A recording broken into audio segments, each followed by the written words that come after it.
चतुर्भुजो जगन्नाथः कण्ठशोभितकौस्तुभः पद्मनाभो देवगर्भश्चन्द्रसूर्यविलोकनः जगन्नाथो लोकनाथो नीलाद्रीशः परो हरिः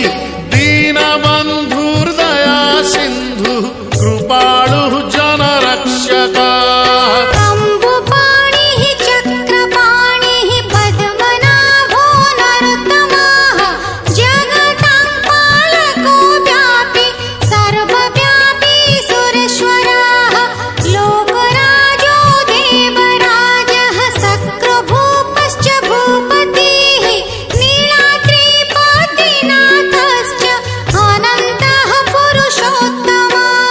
तार्क्ष्योऽध्यायः कल्पतरुः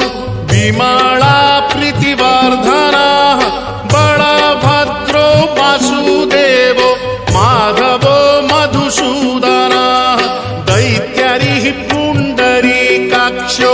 वनमाली बलप्रियः ब्रह्मा विष्णु वृष्णिवंशो मुरारिः कृष्णकेशवः